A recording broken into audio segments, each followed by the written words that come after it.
Well, hello everyone. This is Roger coming to you from Brickhouse Guitars here in Kitchener, Ontario, and I have a very special guest with me today, none other than Sheldon Schwartz from Loretto, Ontario. Thank you, Roger. And thank you so much for being here. Oh my pleasure. gosh, this is awesome. And you're allowed to come and visit anytime, but especially when you bring something with you. Okay. I'll have another one for you. You'll have another one for me, hopefully. But we have an amazing guitar today that you brought along.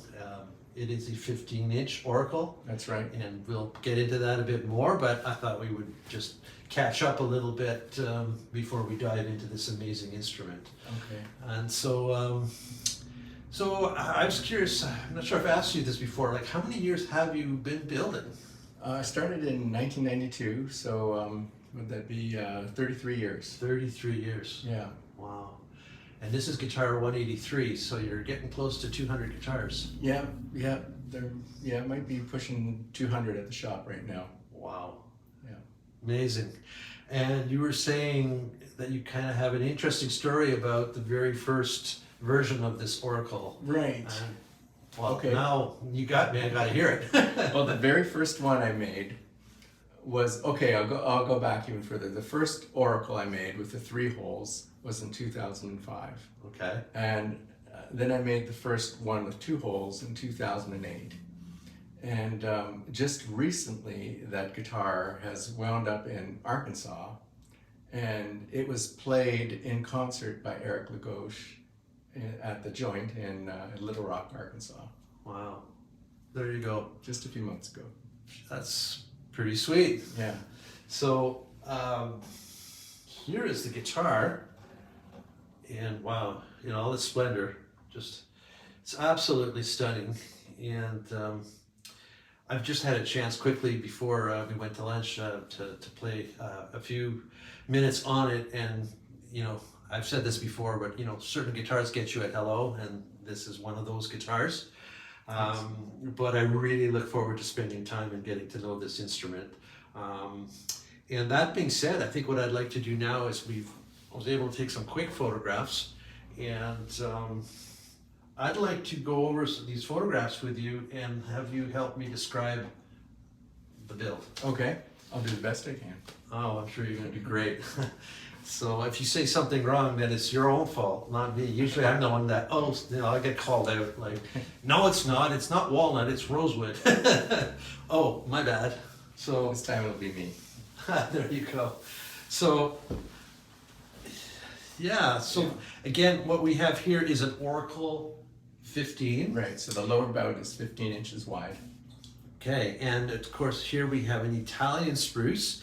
And it also features Indian rosewood, quarter-sawn Indian rosewood. So let's just kind of move through the guitar. And I always like to start with the headstock. It just seems logical. And so tell me a little bit about this unusual headstock design and even your signature, which obviously looks like an S with a sound hole. Right, Is that correct? That's exactly what it is. Some people think it's a roll of toilet paper, but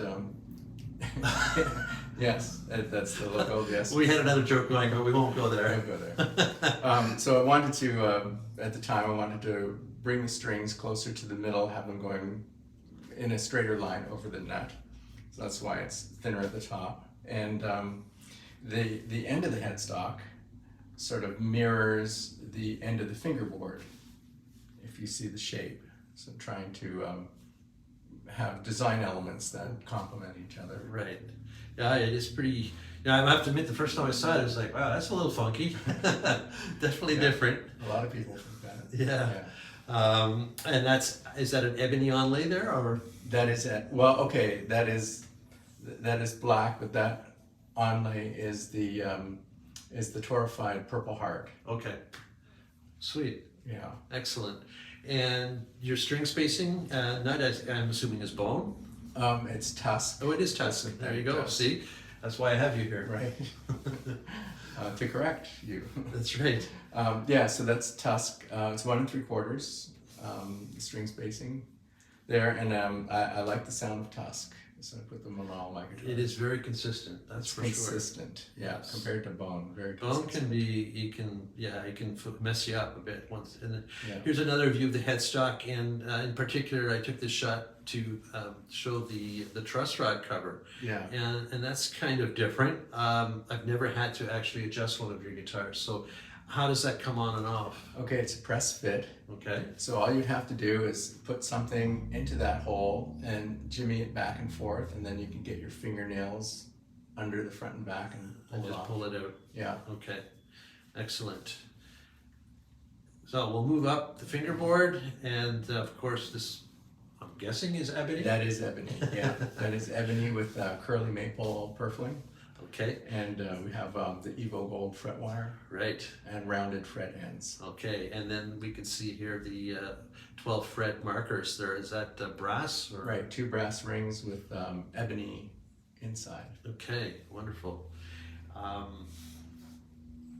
We're going to now get to the top here. Sure. And we'll probably move around a little bit here so that we can see the different grain. But this is Italian spruce? Right, they call it Italian moon cut spruce. Okay. So it's cut in the traditional way that the Europeans cut spruce 500 years ago in the wintertime and at certain phases of the moon.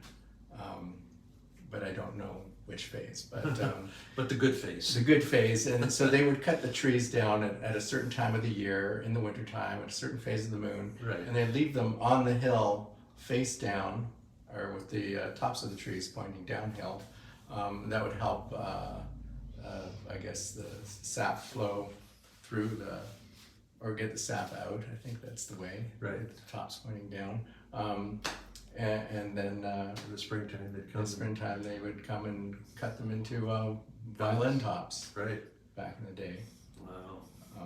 Yeah, so I'll tell you about the story about how I got these Sure, tops. yeah. I got these tops from Rudolf Bachmann, and I met him at the Montreal Guitar Show years back. Okay. But on the day I met him, it was the last day of the guitar show, and it looked like all his soundboards had been picked through and the good ones were gone. So the next year, I made sure I got to the show really early, and I waited for Rudolph and his daughter Teresa to show up. And as they were unpacking the soundboards, they were basically Just pounced on them. handing them to me, and I was saying yay or nay. That's the early bird. Yeah, the early bird gets the soundbird. So one of those tops came from that. Little Yeah, adventure. I think they were quite expensive. I think I got 5 of them that day. Okay. 3 of them got 5, the 5 Yeah, you splurged. best ones. I'm going to try and zoom in here and allow you to maybe describe some of the figure. There is a very sort of discrete figure in the wood that's quite interesting. Yeah, it's nice. There's a nice cross grain figure in the top there, just below the bridge. Can catch it in the right light. It's quite attractive. Quite nice, very elegant. So that brings us to the two-holer. Is that sophisticated enough for It's you? very sophisticated. Yeah, Yeah. 2-puller. Yeah, so you can see the reinforcements around the sound holes there. That's that ply, those Right. 5 plies of wood there. They're just to reinforce the sound holes. They're Yeah. just around the sound Right, holes. yeah, that's not the thickness of the top. Right. Right, gotcha. Yeah.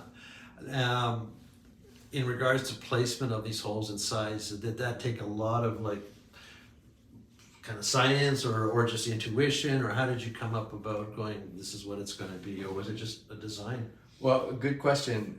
A little of both. I knew that for a guitar that size, those sound holes should have the same area as a 3 7/8 inch wide circular sound hole. Okay. That would normally be in the center.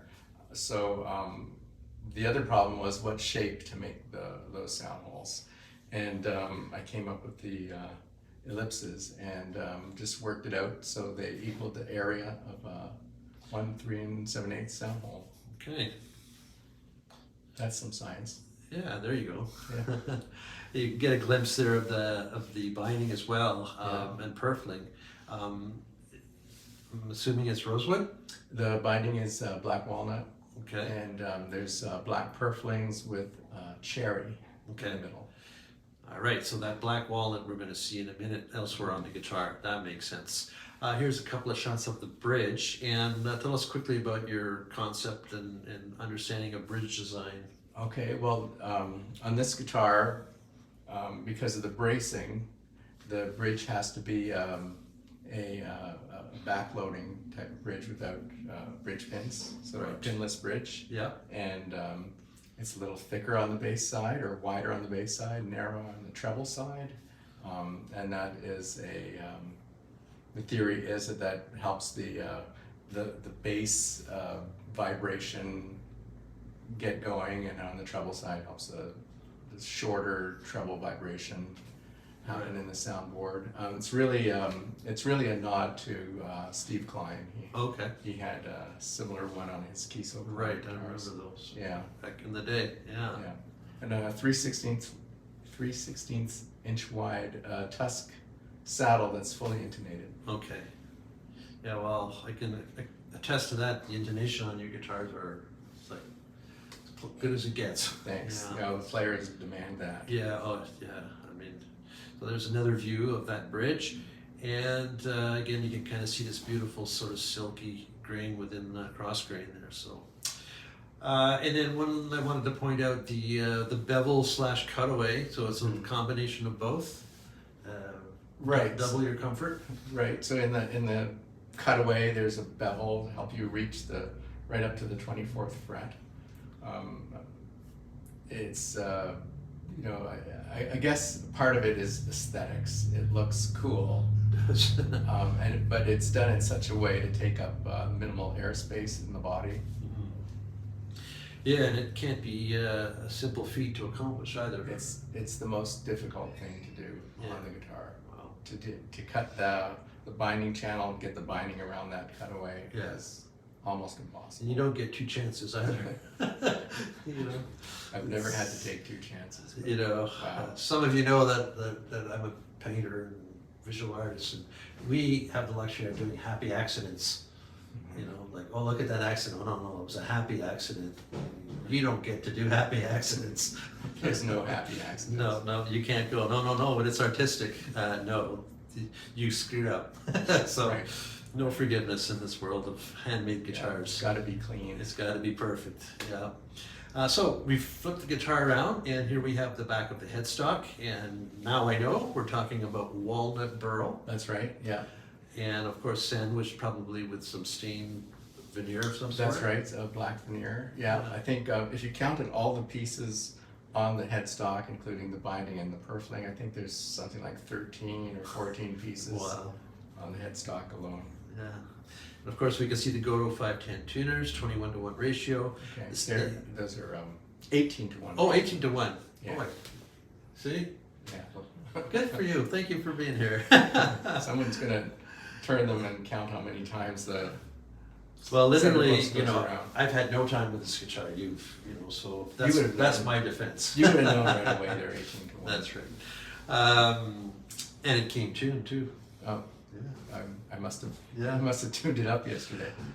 So this finish is a beautiful satin finish, and there's 7 pieces if I count right that make up the neck. That's right. Yeah. And I always laminate the necks. I do them different every time. It's Okay. just fun to do it different Oh every time. wow! I But did not know that. Yeah. So each neck is kind of one of a kind. I'll make a billet, or I'll glue together a bunch. It'll give me maybe 3 necks. Okay. And the next 3 will be different. Right. Yeah. Wow, that is really kind of cool. And it makes for a very stiff and stable neck. Yes. The finish did you kind of like steel wool and then Steel wool and maybe wax. some wax? Yeah, Yeah. I could feel that.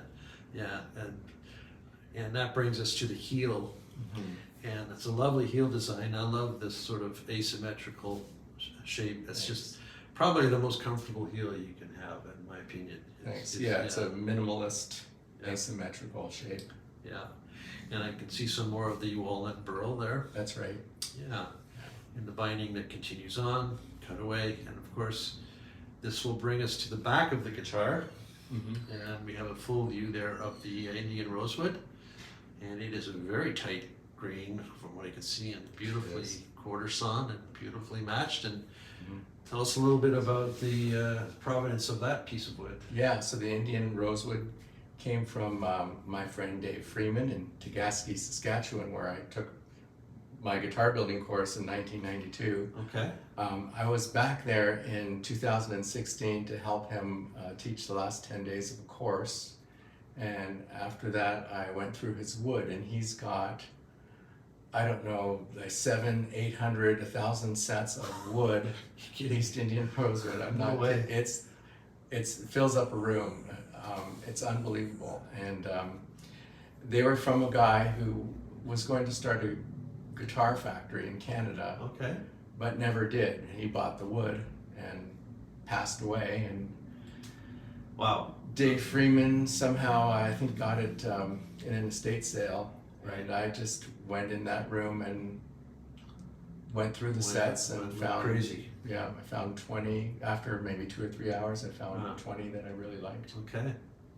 And this is one of them. Excellent.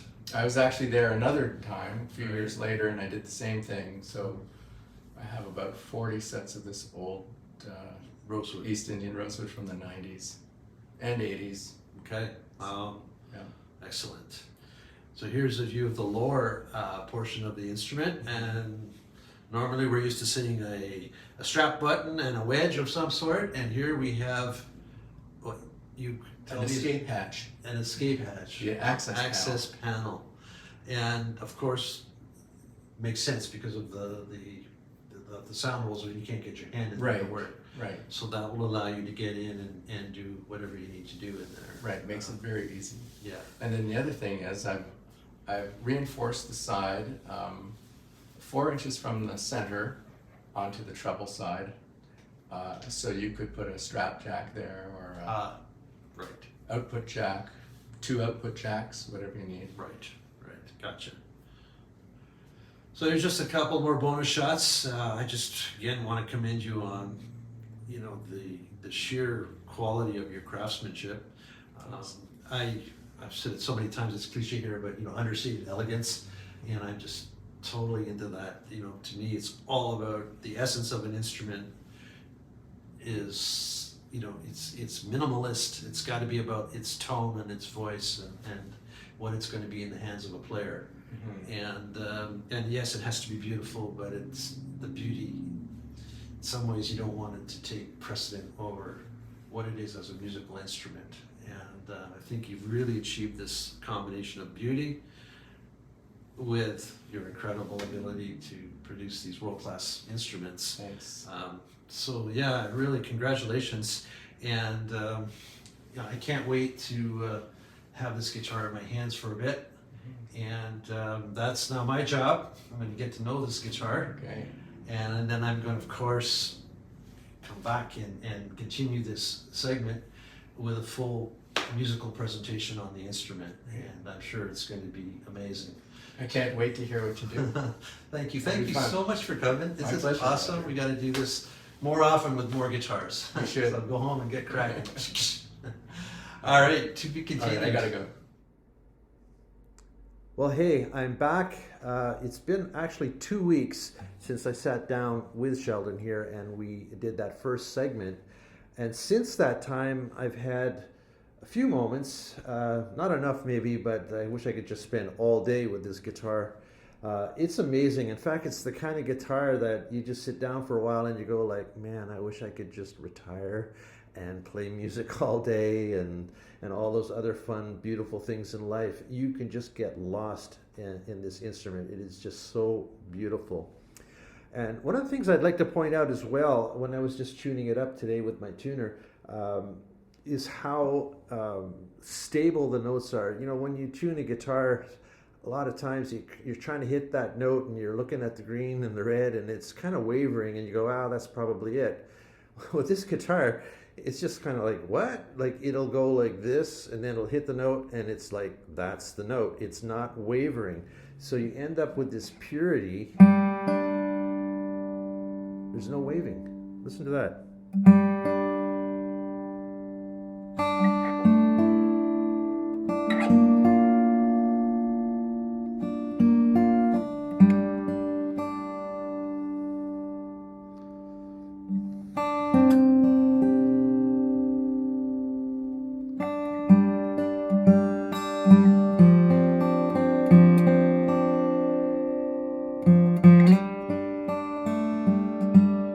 this is dadgad tuning. I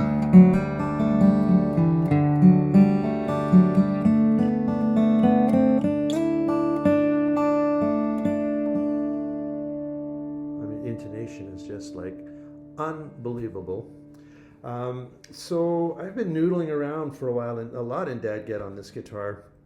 And of course, this guitar will go kind of anywhere, but it is really great for alternate tunings. And so I've been noodling around in the key of G, and I'm going to kind of show you what I've come up with to demonstrate just the intricacies and beauty of this instrument. So let's try that, and then from there we'll move to my standard demo.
Yeah, wow, just so inspirational. Man, just a world-class guitar.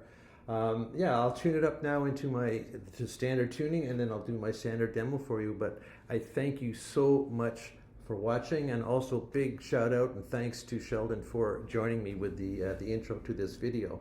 If you have an interest in this guitar, boy, oh boy, I would love to talk to you about it. I can't say enough in this video about it, but yeah, just give me a call here at Brickhouse Guitars. Cheers, everyone.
There you go. That's the definition of sublime. Cheers, everyone.